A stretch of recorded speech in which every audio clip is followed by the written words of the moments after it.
Muito bem, gente. Boa noite. A gente começa hoje mais uma aula do curso de Gestão Pública na Universidade Federal de Minas Gerais, nessa onda, né, de aulas online. Hoje a gente vai discutir a nossa segunda aula do curso, por que avaliar projetos, qual é a relevância, quais são os argumentos que precisam ser usados para convencer os tomadores de decisão, né, os nossos superiores ou os nossos clientes da importância e da relevância de se fazer a avaliação. Então, né, por que eu acho que é tão importante, por que vocês precisam trabalhar na defesa, né, da avaliação de projetos? Primeiro, porque o objetivo de qualquer programa ou de qualquer política é mudar o status quo, é alterar algum tipo de resultado. Por exemplo, aumentar a renda de um grupo, melhorar o aprendizado de crianças, reduzir algum tipo de doença, né? E a gente só vai saber se essa mudança que a política pretende fazer aconteceu de fato se a gente examina os seus resultados com alguma frequência, né?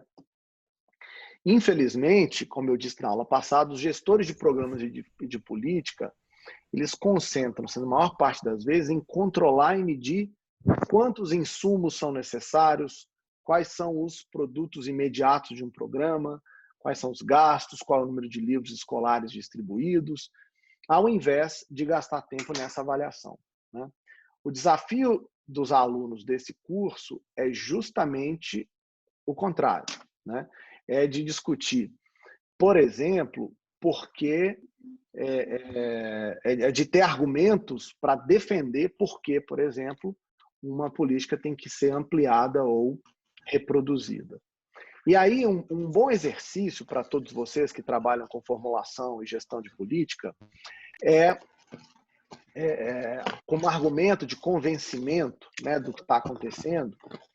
Deixa eu só botar o microfone de todo mundo no mudo aqui.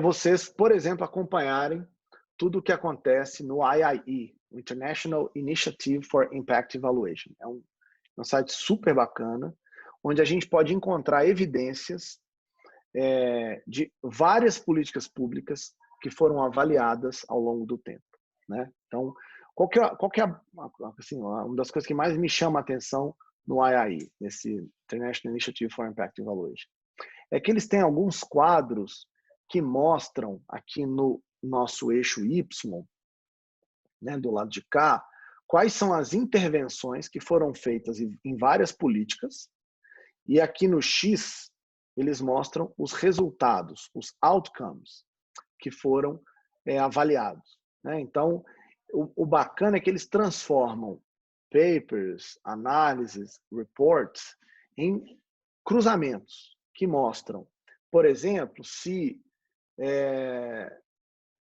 eu vou pegar aqui, né, acho que está ruim de ver, né, mas essa quinta linha aqui, ó, é Cash Transfer Intervention. O que é isso? Políticas tipo a do Bolsa Família, né?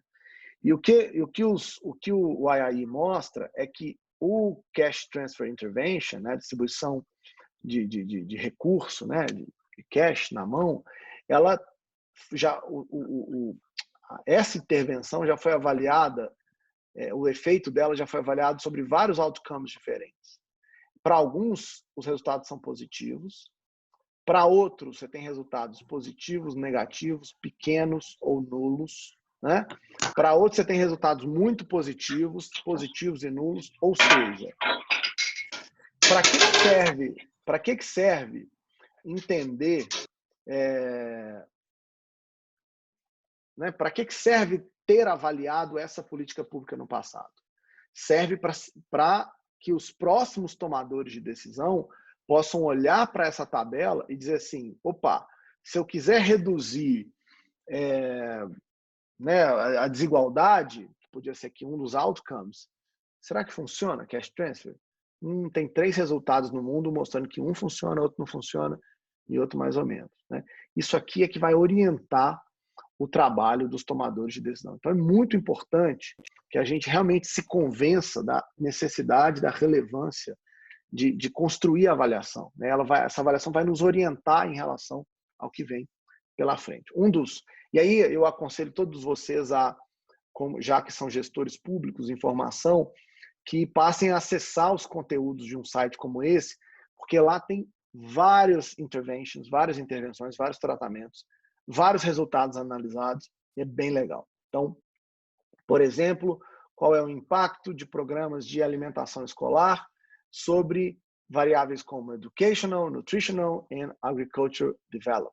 Ou seja, se a gente está preocupado com o desenvolvimento educacional, nutricional e em termos de produtividade e agricultura, a gente pode ver como é que alimentar as crianças na escola pode afetar esse resultado. E é bem legal, porque eles sintetizam os principais resultados, né? Então, quem fez a política, quem fez, aliás, a avaliação, nesse caso, Lawson, em que região essa avaliação foi conduzida, vocês podem ter exemplos, então, de como isso funciona, em que setor, e aí é legal porque nesse main findings, né, nessa parte de baixo, é possível ler o principal resultado da avaliação obtida ou clicar lá no source e ver em detalhes a publicação. Então, esse é o tipo de referência que eu quero que vocês passem a usar quando forem discutir no trabalho de vocês, no dia a dia de vocês, não mais no sentido de, eu acho que alguma coisa funciona.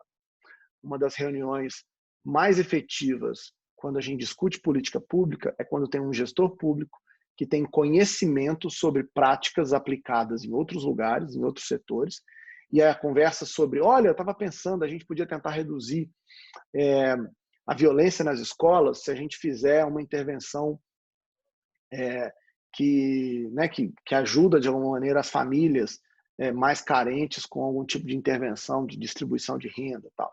E aí é muito legal quando um dos gestores que estão participando da discussão é capaz de dizer, olha, tem um estudo que foi feito lá na Índia mostrando que uma política como essa teve um efeito pequeno, acho que isso não é um bom caminho. É muito melhor essa discussão, é muito mais profissional, né, do que uma discussão que simplesmente diz, eu acho que é bom, eu acho que é ruim, né? Como a gente falou na aula passada, as avaliações de impacto, as que a gente vai estudar nesse curso, fazem parte de uma agenda mais ampla, a que a gente defendeu como sendo a de formulação de políticas com base em evidências, e não da formulação de políticas com base no que eu acho, né? Como eu disse também na aula passada, é uma tendência global, né, fazer política baseada em evidência. E aí a principal mudança nesse caso é uma mudança de foco, né, em que o gestor, o formulador da política, está mais preocupado em entender os resultados e avaliar se os resultados são positivos ou negativos, do que no controle absoluto desses insumos, né? É claro que essa mudança de foco também mudou a maneira como as políticas estão sendo executadas, né? Porque, por exemplo, para fazer a avaliação, a gente precisa ter dados. E um dos principais gargalos de quem trabalha com avaliação é justamente a falta de dados, né? A incapacidade de olhar para uma política e dizer, ninguém pensou em indicadores mensuráveis que podiam ser utilizados de maneira objetiva para avaliar e analisar se o tratamento está dando o resultado esperado. É muito comum, vocês vão ver isso no dia a dia do trabalho de vocês, que... Opa! Mudou aqui alguma coisa.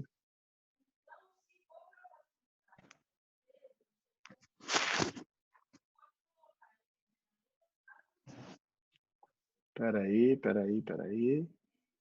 Voltou ao normal, não voltou? A tela? Porque tinha saído um pouquinho, não tinha? Deve ter clicado alguma coisa errada. Sim, voltou. Perdão. Então, vocês vão ver isso no cotidiano de vocês, né? Tanto em agências governamentais, como dentro de ministérios, secretarias, é muito comum que haja necessidade de argumentar, defender, para não dizer brigar, para que um determinado programa seja, de fato, expandido ou continuado, né? Quem já tem experiência na gestão pública sabe como é comum ter ideia aparecendo o tempo todo. Todo mundo que entra, um secretário novo, um subsecretário novo, todo mundo quer ter uma ideia nova, né, para deixar ali alguma marca, né? E aí o grande debate é saber se aquela política foi, na minha avaliação, né? O debate não deveria ser se a política é sua ou minha, mas se ela funciona ou não. Não interessa se é bonita ou feia, interessa se ela é efetiva ou não, né? E a melhor maneira de discutir isso é convencendo os eleitores, né, dos tomadores de decisão, dos políticos, dos secretários, dos ministros, sobre a importância de um projeto, né, desse projeto, é mostrando para eles os resultados do que foi feito até aqui, né? Vai ser a informação e as evidências que vocês produzirem nas avaliações que vão se transformar em meios para facilitar a conscientização tanto do público externo, nesse caso a grande população, como mostrar que o governo é responsável e responsivo em relação às suas políticas, né? O ideal é que essas avaliações sejam publicadas, né, e da maneira mais transparente possível. E aqui está um gargalo, que eu imagino que vocês devam imaginar por quê, né? Nenhum governo vai gostar de mostrar que uma política que ele inventou deu errado, né? E é por isso que muitas vezes a gente se equivoca na hora de tomar uma decisão política, né, voltada para a política pública, porque a gente acaba vendo de uma maneira muito enviesada os resultados de avaliação, né? Geralmente, só os resultados positivos é que são publicados e publicizados. E isso esconde, muitas vezes, o resultado real. Por isso, o Evidence Map do IAI é tão importante, porque lá eles têm um compromisso de publicar todos os resultados, independente se ele é positivo ou negativo, né? E aí, claro, num contexto em que os formuladores de política, a sociedade civil, estão cada vez mais exigindo resultado, cobram prestação de contas dos programas, o que a gente espera e defende é que a avaliação de impacto sirva como evidências críveis, com análise científica, com estimativas robustas, tanto em relação ao desempenho, né, das políticas, quanto se um determinado programa atingiu ou não os resultados desejados. E aí vocês vão me perguntar, professor, mas o que especificamente a gente está buscando com essas avaliações? A gente está buscando se houve ou não uma mudança real, ou na linguagem desse curso, estatisticamente significativa, para que nós possamos jogar fora a hipótese nula de que a política não funcionou. Então, o que eu quero estabelecer, o meu desafio central, quando eu estou trabalhando na avaliação de impacto ou na avaliação de política pública, é identificar a relação causal entre o tratamento, o programa, a política, o projeto e algum resultado que é do nosso interesse. Esse é o desafio número 1. Então, o resultado de interesse é o que a gente vai chamar de Y, o programa, o projeto e a política é o que a gente vai chamar de X. Ou seja, a gente está, de uma maneira super simples, tentando identificar se, deixa eu ver se eu consigo fazer uma coisa aqui bacaninha, se X, que é o tratamento, tem algum efeito sobre Y. Mas o efeito que eu estou buscando, eu quero deixar isso bem claro, não é um efeito de correlação. Ou seja, não me interessa simplesmente mostrar isso aqui, ó. Os famosos pontinhos num gráfico de scatter plot. Gente, eu estou desenhando, olha que legal, com o mouse. Nunca tinha feito isso, bem bacana. Não é só isso que interessa. Nós estamos interessados em uma coisa maior do que essa, né? Qual? X não pode estar simplesmente correlacionado com Y. X tem que, de alguma maneira, determinar, né? Impactar de maneira direta os resultados de Y. Tá? As avaliações de impacto, elas vão estimar, na maneira como eu vou ensinar para vocês nesse curso, o que a gente chama de impacto médio. Tá? E a gente vai entrar isso mais a fundo, claro, eu vou até usar um pouco de matemática para mostrar isso. É impossível calcular o efeito causal de uma política na maneira ideal. Qual seria a maneira ideal? era pegar o mesmo indivíduo, no mesmo momento, e imaginar ele tendo recebido a política ou não. E avaliar ele com a política com o resultado, ele sem a política com o resultado. A gente nunca consegue fazer isso. A gente só consegue observar ou aquela pessoa tendo sido tratada, ou aquela pessoa não tendo sido tratada. Certo? Então, por causa disso, é que a gente vai trabalhar com impacto médio. Por exemplo, a introdução de um novo currículo no estado de Minas Gerais aumentou a pontuação nos testes dos estudantes? Para quem de vocês, por exemplo, gosta de educação, tem uma oportunidade super legal de trabalho, eu acho, né, que tem que ser vendida para os governos nesse momento, que é avaliar a eficácia da educação à distância nas escolas públicas, sejam municipais ou estaduais.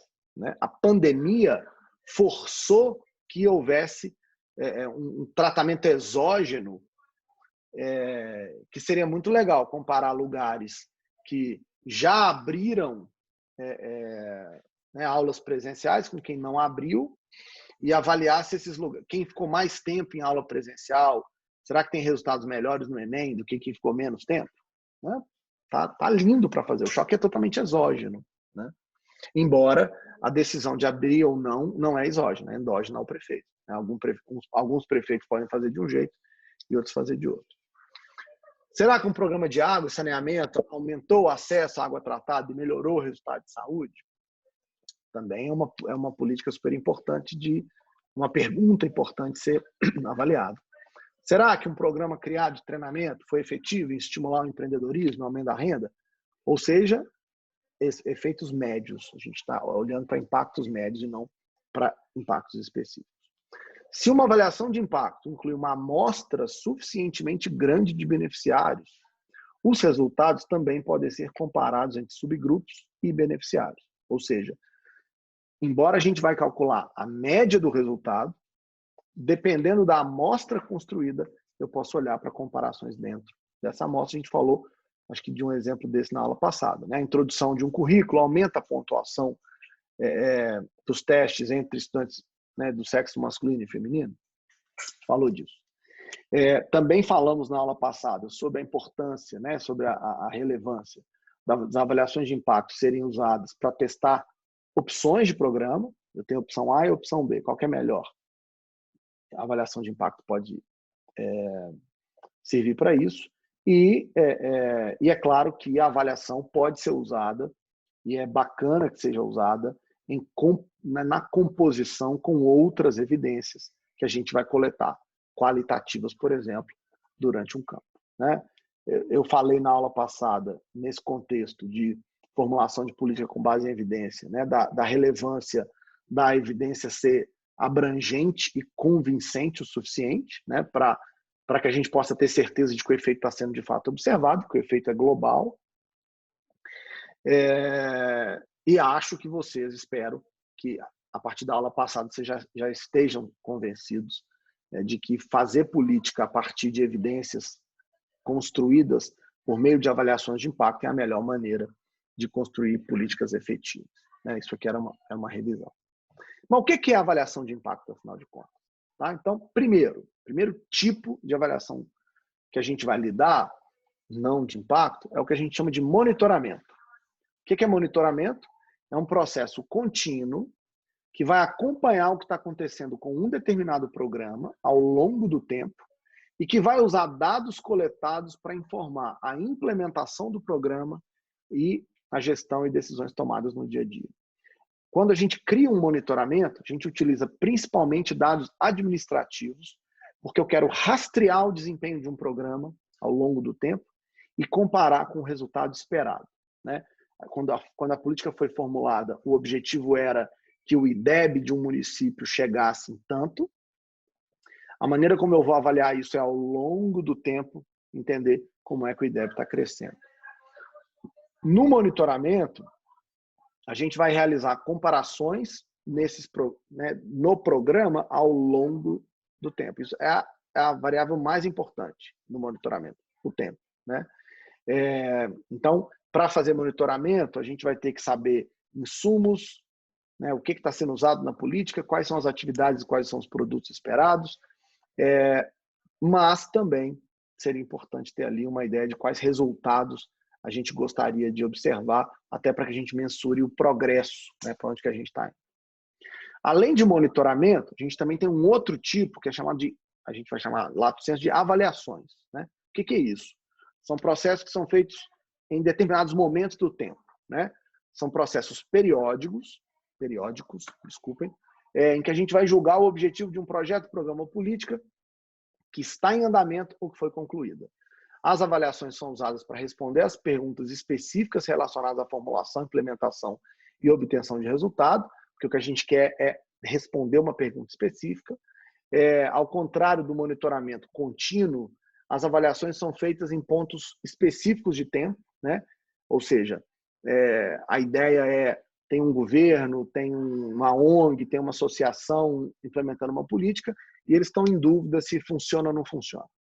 E aí o que eles fazem? Eles contratam uma consultoria externa que vai avaliar, entregar um relatório e vai embora. Então não tem aquele acompanhamento do dia a dia, né?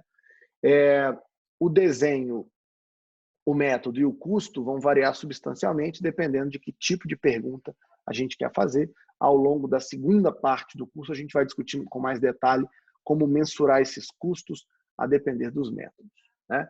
Em geral, as avaliações vão ter 3 tipos de questões.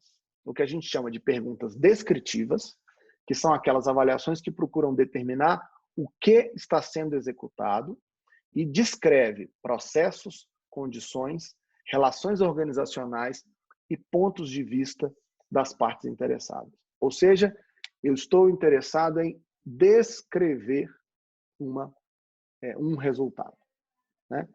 Será que um determinado processo está sendo feito de maneira assim, assim, assado?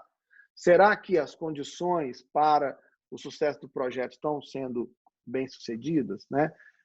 Será que eu observo, será que nessa amostra de pessoas que receberam tratamento, eu observo o resultado tal? Então, é descrição. A segunda abordagem são as perguntas normativas, né? Que é quando a avaliação compara o que está sendo feito com o que deveria ser feito, né? Ou seja, existe um modelo normativo de metas e atividades que deveriam estar sendo feitas, e o objetivo da avaliação que vocês vão conduzir é dizer quão próximo ou quão distante aquele programa é do que nós gostaríamos que fosse, né? E tem as perguntas de causa e efeito, em que a avaliação analisa o resultado específico e procura identificar que diferença, o tamanho dela, o tamanho do efeito, do impacto que a intervenção teve nos resultados. Então, os 3 tipos de avaliações aqui explicitadas são relevantes e legítimas. Com um detalhe, eu vou gastar muito tempo do nosso trabalho aqui ensinando vocês sobre como responder perguntas de causa e efeito. Por quê? Porque esse é o método mais difícil de ser implementado e, ao mesmo tempo, o que tem menos dúvida em relação aos seus resultados. As avaliações de perguntas normativas, elas geralmente são implementadas em momentos preliminares dos programas, né? Você tem um piloto e aí você vai fazer uma avaliação desse piloto para ter certeza se a aplicação teve ali, né, chegou onde era desejado, de maneira bem qualitativa. No caso das perguntas descritivas, isso é ainda mais forte. Então, eu vou focar muito nas perguntas de causa e efeito. Além de monitoramento e além de avaliação, lato sensu, a gente tem um tipo específico que a gente chama de avaliação de impacto, tá? O que a gente quer, nesse caso, fazer nas avaliações de impacto, é exatamente responder uma pergunta de causa e efeito. Por quê? Diferentemente das avaliações gerais, as avaliações de impacto, elas vão se estruturar em torno de um tipo específico de pergunta. Eu estou deixando aqui no slide alguma coisa que todos vocês vão usar em qualquer análise, em qualquer paper, em qualquer report que vocês fizerem de uma avaliação de impacto. A pergunta a ser respondida numa avaliação de impacto é: qual é o impacto de um programa sobre um resultado tal? Qual é o efeito causal do Bolsa Família sobre a vacinação das crianças? Uma pergunta muito específica. Será que famílias pobres que recebem Bolsa Família tendem a ter um nível de vacinação mais próximo do que nós gostaríamos ou não? Essa pergunta modelo ou básica, ela incorpora uma dimensão muito importante. A gente está interessado no impacto do programa, ou seja, no efeito que o programa causa diretamente no resultado. Ou seja, o que está por trás da minha pergunta é que eu tenho que desenhar uma avaliação que consiga isolar todos os outros efeitos conflitantes, de tal modo que eu possa ter certeza de que o programa teve o efeito que eu estou mensurando sobre o resultado de interesse, né? Ou seja, na avaliação de impacto, a gente vai tentar encontrar as mudanças nos resultados que nos interessam, que podem ser atribuídas diretamente a um determinado programa. Tá? Para poder fazer isso, para poder estimar o efeito causal ou o impacto de um programa, a gente vai precisar escolher um método que seja o melhor para estimar o que a gente chama de contrafactual. Ou seja, o que teria sido ou qual teria sido o resultado para os participantes de um programa se eles não tivessem participado do programa. O exercício de contrafactual é o exercício mais difícil porque ele exige que vocês tenham um olhar treinado para pensar sobre o que teria acontecido se algo não tivesse acontecido. É uma abstração grande, né? Usando o meu exemplo do Bolsa Família, o que teria acontecido com o nível de vacinação de uma criança se a família dela não tivesse recebido o Bolsa Família? É basicamente a pergunta que a gente vai se fazer o tempo todo para garantir uma discussão de avaliação de impacto correta. Tá? Na prática, o que a gente vai ter que fazer? Vocês, como avaliadores, vão ter que encontrar um grupo de controle ou um grupo de comparação que serve como referência como nosso contrafactual. Tá? Trocando isso, dando exemplos disso, né? Você tem um monte de gente que recebeu o Bolsa Família. Se eu quero saber se o Bolsa Família teve efeito ou não, não adianta eu ficar apenas analisando quem recebeu o Bolsa Família.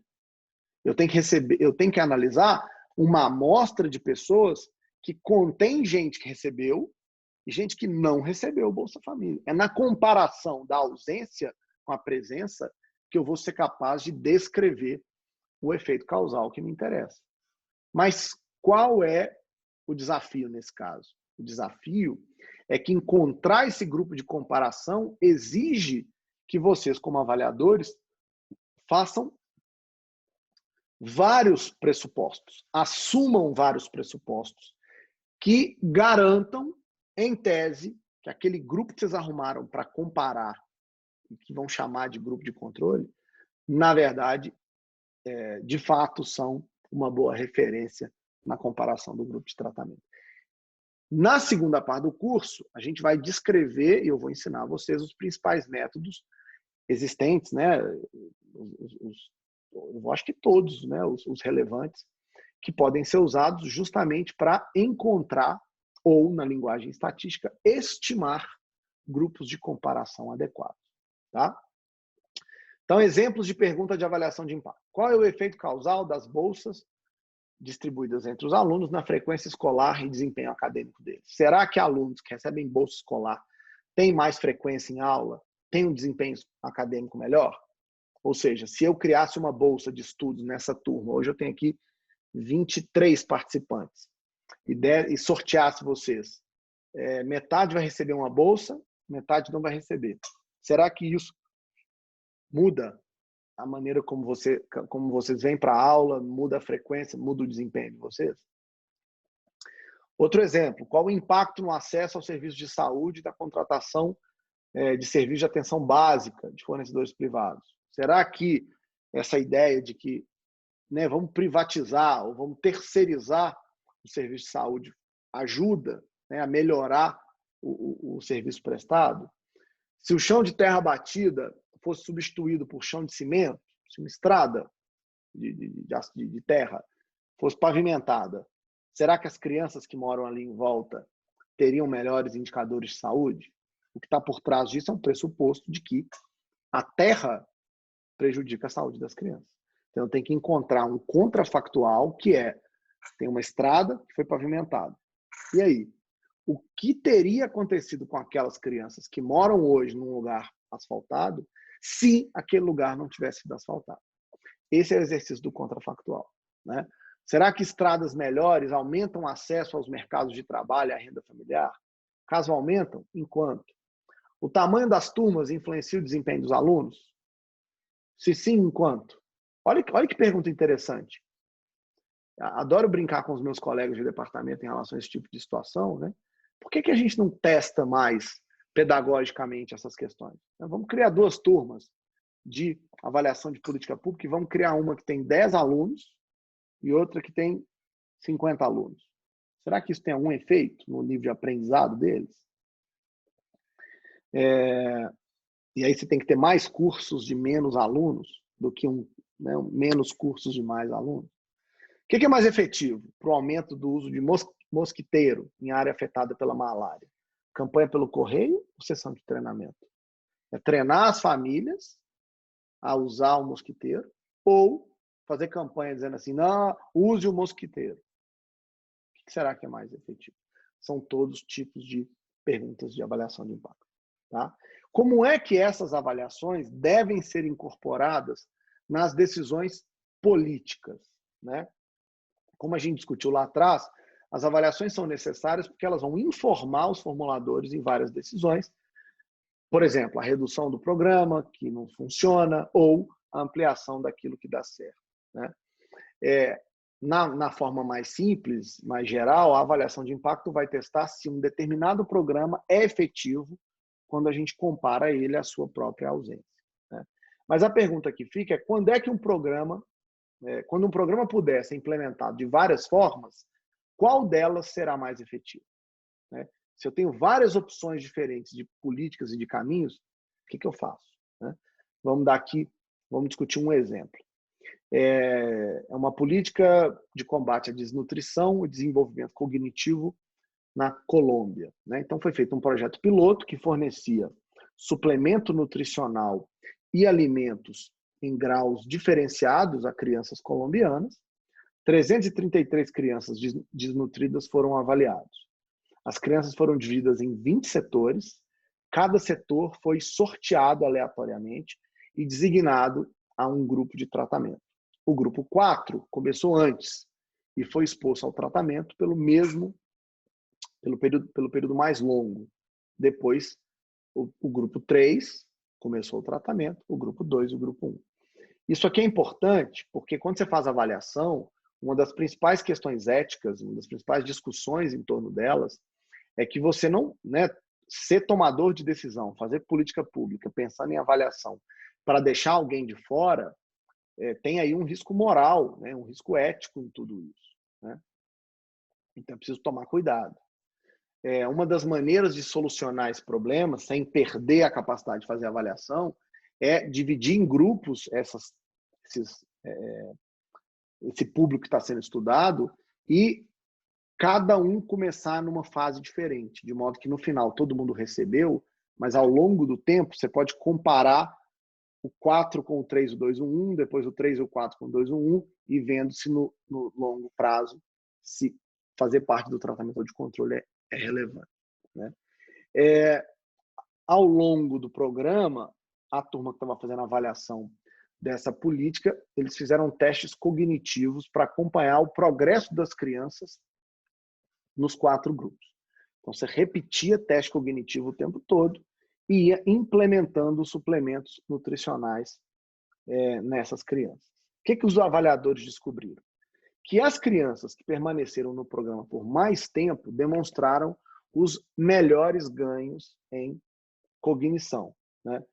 Para ter uma ideia, no teste de inteligência usado na política, que é o Stanford Binet, esse teste ele estima a idade mental das pessoas menos a idade cronológica, né? Então, olha o que eles observaram. É uma medida de distanciamento, né? Quão distante você está daquilo que é o ideal, né? Se a sua idade mental está muito abaixo da sua idade cronológica, você está atrás. Se a sua idade mental está acima da sua idade cronológica, você está avançado. O grupo 4, que ficou mais tempo, teve uma média de menos 5 meses no teste de inteligência, e o grupo 1 obteve uma média de menos 15 meses de distância entre a idade mental e a idade cronológica. Ou seja, participar mais tempo de um programa como esse reduz a distância entre a idade mental e a idade cronológica. O que a gente está dizendo basicamente é que a gente melhora o desempenho das crianças, né? Com base nesses resultados, os avaliadores puderam decidir qual é o tratamento que melhor se adapta às crianças colombianas. Nesse caso, puderam escolher lá o tratamento suplementar, tá? O que é relevante nesses 2 slides que eu acabei de mostrar? Gente, vejam vocês como é simples quando você tem um desenho de pesquisa bem feito, quando você tem uma implementação bem feita, a análise de impacto, a avaliação de impacto é muito simples. Basicamente, a gente está falando de uma comparação de médias, né? Estou comparando a média de quem recebeu o tratamento por mais tempo da média de quem recebeu o tratamento por menos tempo. É essa comparação das médias que vai me dar garantia né, de que a política funcionou ou não. Agora, é muito simples isso, né? Imaginem vocês, não tem nada de sofisticado nesse caso, na modelagem. A única coisa que tem aqui, de fato, é uma comparação de médias. E aí, como último tema da aula de hoje, como é que a gente decide se deve ou não avaliar uma política, né? Embora a gente aqui esteja num curso de avaliação de política pública, é preciso dizer que nem todos os programas justificam uma avaliação de impacto. E aí vocês, como gestores e tomadores de decisão, terão que se fazer essas perguntas. Por exemplo, o programa requer uma grande parte do orçamento disponível? Ou seja, se o custo de avaliar uma política for maior do que o custo de implementar a política, a sugestão, é claro, é gastar o dinheiro todo na implementação e não na avaliação, né? Tem alguns casos absurdos, né, em que o programa é muito pequenininho, atinge um grupo muito pequeno e o custo para fazer a sua avaliação é muito alto. Esse custo-benefício tem que estar ponderado, né? A outra pergunta... Alguém levantou a mão? Não. Clarissa? Eu não levantei. Fala, Clarissa. A minha dúvida é, e nesse caso, como que faz? Não avalia mesmo ou tem medidas mais paliativas? Nesse caso, a minha recomendação, Clarissa, é a seguinte: como o programa provavelmente não vai ter muito dinheiro, né, e deve ser um programa menor, é melhor simplesmente implementá-lo, porque de alguma maneira você vai estar tentando observar algum resultado. Ah, Felipe, mas eu queria ter alguma ideia. Então, nesse caso, o ideal é não fazer avaliação de impacto, mas fazer algum tipo de avaliação qualitativa, algum tipo de avaliação intuitiva, né? Em que você vai coletar dados da percepção das pessoas, em que você vai conversar com o grupo de tratamento e controle, e com isso tentar entender o que está acontecendo. A precisão da avaliação de impacto vai estar fora, mas a ideia do que funciona ou que não funciona vai continuar presente. Ok? Ótimo, muito obrigada.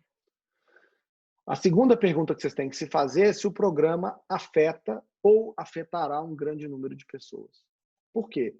As avaliações de impacto que são realmente relevantes, que vale a pena o investimento, são aquelas que têm a possibilidade de serem escalonáveis, ou seja, têm a possibilidade de atingirem um grande percentual de pessoas, né? Políticas que são feitas para grupos muito específicos, comunidades muito específicas, até pelo tamanho da amostra possível nesta avaliação, não justificam usar a metodologia de impacto. Como eu disse na resposta anterior para a Clarissa, o ideal aqui é fazer uma abordagem mais qualitativa, né? Mesmo que tenha algum número ou alguma referência, né, matemática ou estatística, mas a abordagem ela vai ser mais qualitativa. A terceira pergunta que vocês têm que se fazer é se há alguma evidência que mostre que o programa funciona. Será que se vocês entrarem lá no site do IIE, vocês já não conseguiriam encontrar uma avaliação de impacto que já foi feita e que justificaria não ter que fazer de novo? Será que há evidência disponível de algum outro lugar no mundo que seja semelhante a esse lugar onde vocês vão trabalhar, com circunstâncias semelhantes, com condições socioeconômicas semelhantes, né, com uma implementação semelhante, e que sirva de referência e que, portanto, a decisão vai ser: vamos gastar o dinheiro todo na política e não dividir entre a política e a avaliação? Tá? Então, respondendo essas 3 perguntas, eu acho que vocês terão condições melhores de saber se é adequada ou não a sugestão de se fazer uma avaliação de impacto. Essas perguntas são fundamentais, não dá para defender de qualquer jeito, né? Professor, mas eu preciso de uma métrica que me diga, então, quando é que justifica realizar uma avaliação de impacto. Primeiro, quando o programa é inovador. É a primeira vez que alguém está testando alguma abordagem, parece que é promissor, mas não há evidências para isso ainda em nenhum lugar. Segundo, se o programa ou a política for replicável, né? Por quê? Porque vocês vão se lembrar que toda a justificativa da avaliação de impacto é em torno da ideia de que vocês vão usar a avaliação realizada num primeiro momento para justificar a ampliação, a continuidade dessa política. Se a política que está sendo executada não é replicável em nenhum outro lugar, não faz sentido avaliá-la. Se ela não puder ser expandida, se ela não puder ser aplicada em algum contexto diferente, esquece. Terceiro ponto importante, a política tem que ser, ou o projeto, né, tem que ser estrategicamente relevante, né? Será que o programa ou a política cobre ou poderia chegar a cobrir um grande número de pessoas? Né? Ou será que esse programa, se implementado, pode gerar grandes economias para o Estado, ou para a ONG, ou para a associação? Ou seja, está se estudando uma outra maneira de fazer uma coisa que já é feita há mais tempo. Será que essa implementação gera um resultado estrategicamente relevante na redução dos custos de uma operação? Aí vale a pena avaliar. Quarto, um programa que não foi testado, né? Ou seja, um programa em que já se sabe muito dele, já foi implementado em vários lugares, mas ainda não se sabe a efetividade do programa. Esse é um argumento bem interessante, né? Porque tem muita coisa, principalmente esse ano, que é um ano de eleições municipais, a gente vê várias propostas de políticas, né?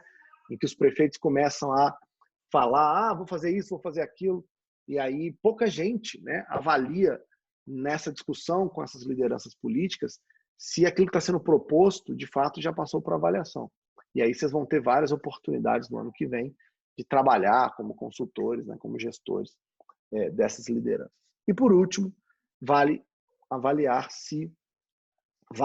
uma política se a política for influente, ou seja, se os resultados serão, de fato, usados para informar decisões que são cruciais sobre políticas públicas. Ou seja, se o secretário de Educação, ou de Saúde, ou de Segurança precisa de uma informação para tomar uma decisão de onde é que ele vai alocar o orçamento do ano que vem, se ele vai alocar comprando computadores para as crianças que não têm computador, ou se ele vai investir em transmitir aula para a escola pública na TV aberta, é uma decisão que envolve uma logística, né, uma dimensão de entrega de computador, etc., que é pesada. Então, como é uma decisão muito importante, muito relevante, ela justifica, nesse caso, a avaliação.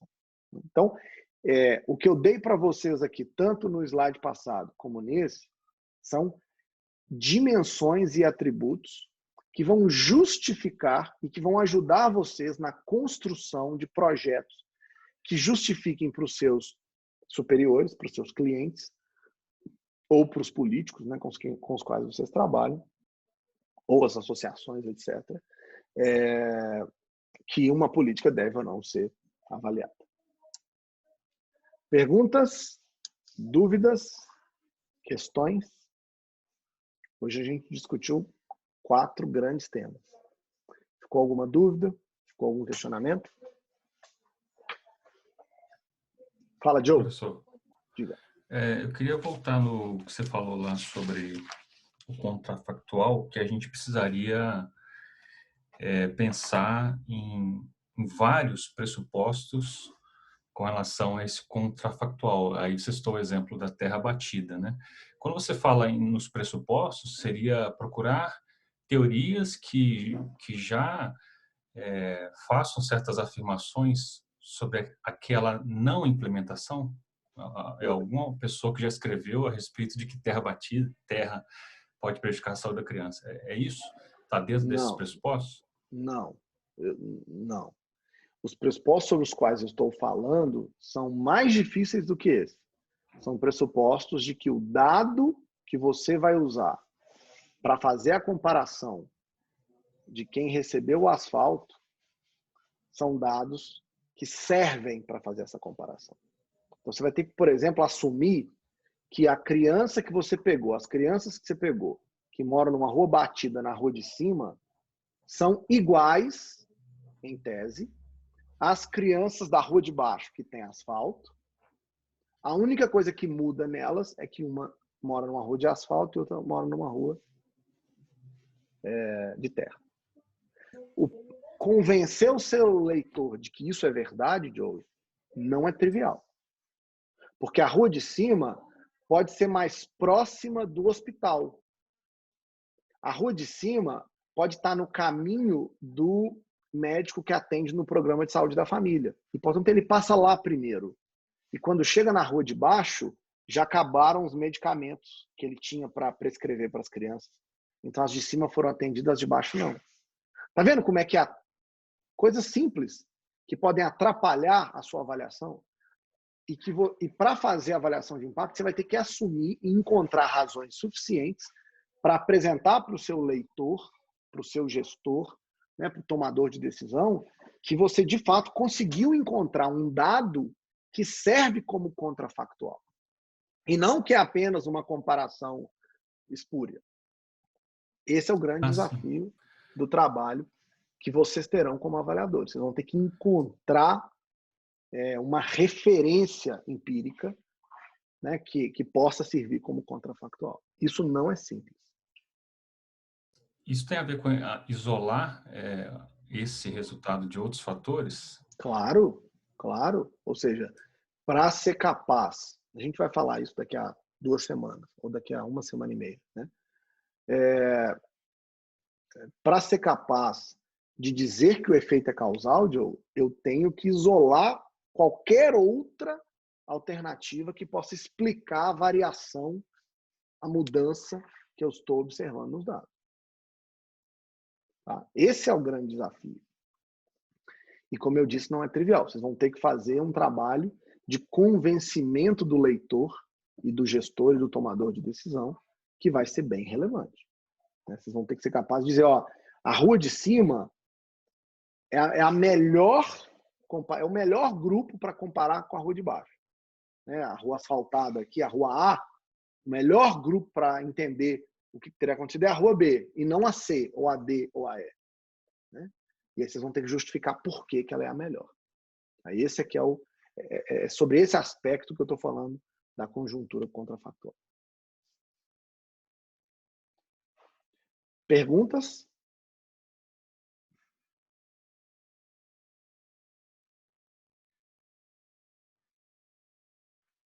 Não? Então tá bom. A gente está começando devagarzinho. Professor, passa o nome do site que você mencionou agora no fim e mostrou um artigo no início, por favor. O Henrique está perguntando. Henrique, eu vou fazer melhor.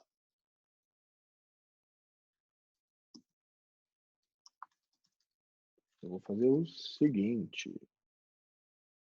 Aqui, ó. Eu consigo compartilhar minha tela com vocês.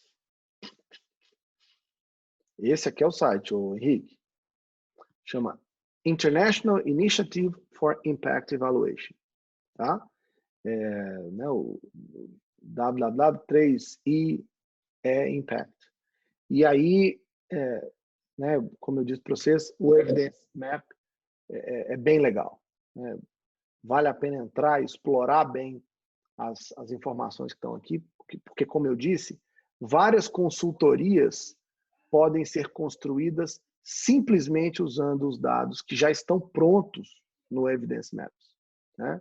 Então, você pode pegar aqui, ó, eu quero estudar só a América Latina, eu quero pegar um país como o Brasil, eu quero fazer Impact Evaluation, né? Só quero os resultados do Impact Evaluation, aqui não me interessa, e eu quero, que também é besteira, então, eu vou atualizar meu chart. Olha aí, gente, que tal? O que vocês acham que isso aqui significa? Como é o nome desse quadro?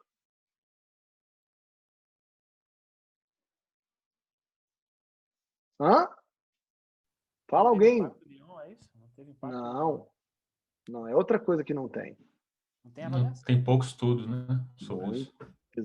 Não é que tem pouco estudo, não tem estudo nenhum. Né? Você tem essas aqui um duas estudo. bolinhas aí?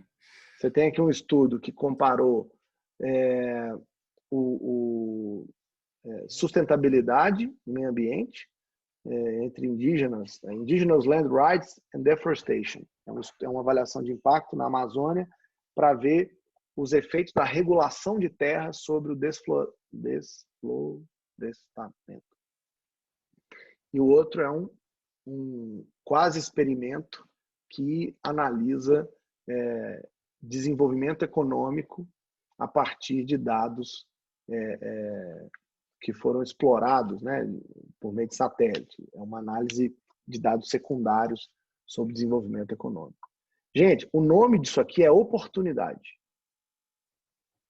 Tá? Porque se não tem nada disso aqui feito, tem um tanto de coisa para ser feita.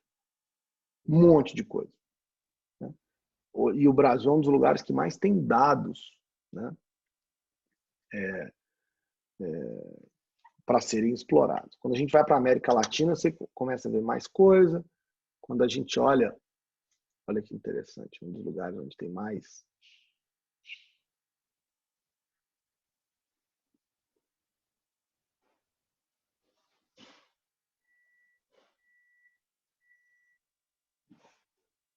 Olha lá. Na África tem alguma coisa.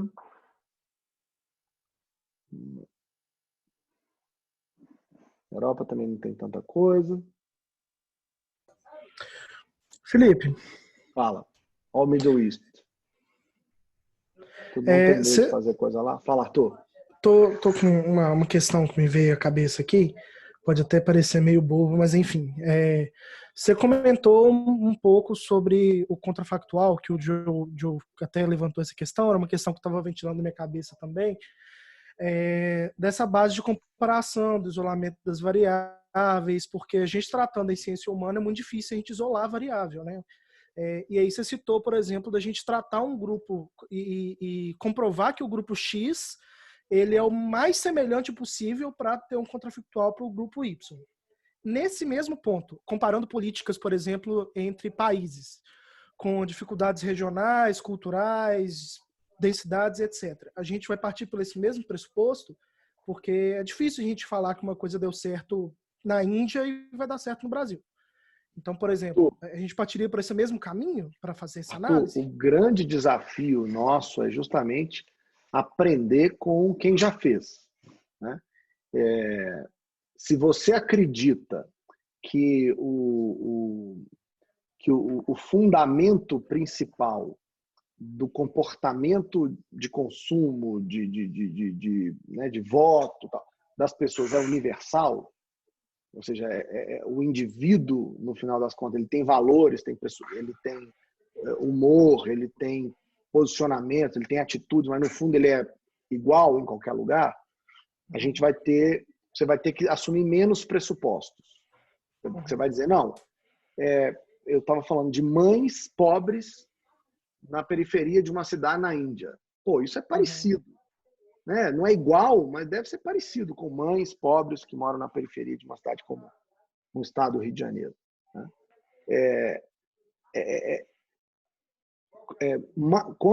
O seu trabalho vai ser mais crível quanto mais próximo uma realidade se aproximar da outra. Sim. Em alguns casos, é isso, é muito caro fazer avaliação. Então, o máximo que você vai ter é procurar referências de outras políticas que funcionaram em outros lugares. E na avaliação, a gente vai ler várias, vocês vão ver que um dos desafios, né, e do trabalho dos avaliadores é justamente dizer, olha, eu fiz uma avaliação assim, assim, assim, mas se o contexto fosse outro, daria errado.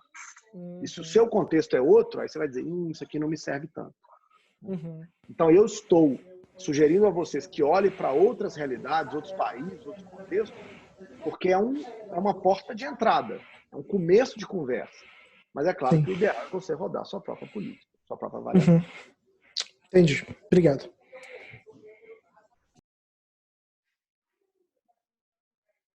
Beleza? A Lorene fez uma pergunta no chat, professor. Eu não vi. Professor, a avaliação de impacto pode ser uma alternativa quando não conseguimos indicadores de impacto de uma política pública?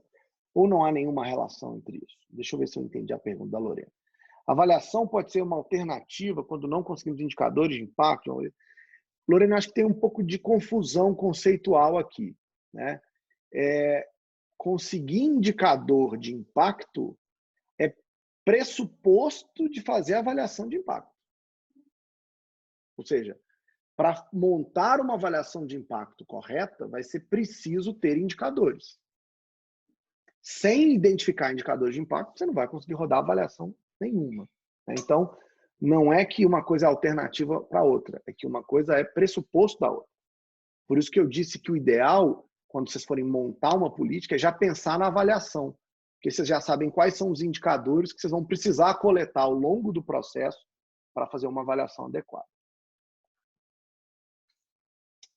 Lorena ficou caladinha aí, mas eu espero que eu tenha respondido. Tá bom? Então, seguinte, segunda-feira a gente se vê de novo. O tema da semana que vem é análise de custo-efetividade. Essa é uma técnica que vocês precisam aprender. Porque nos projetos que vocês vão apresentar daqui para frente, vocês vão ter que dizer para o seu cliente, o seu gestor, qual é o custo efetivo da política que você está propondo. Esse é um negócio que dá um glamour e um charme, valoriza muito o trabalho de vocês. Então, é uma técnica específica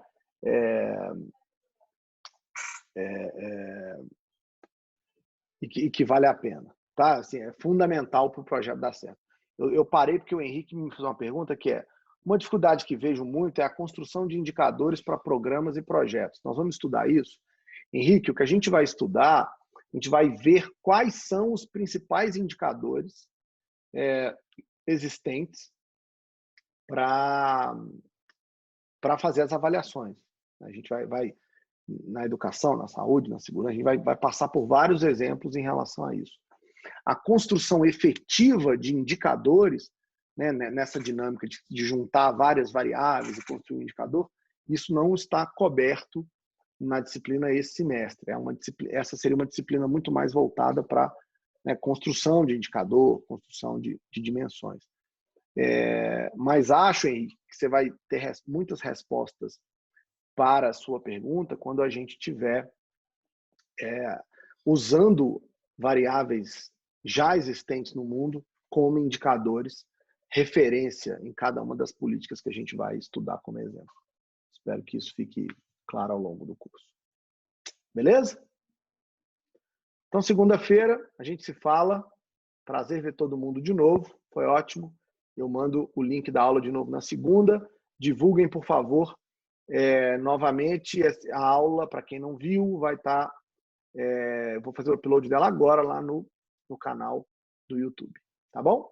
Obrigado. Bom final de semana para todo mundo e juízo, viu, gente? Juízo.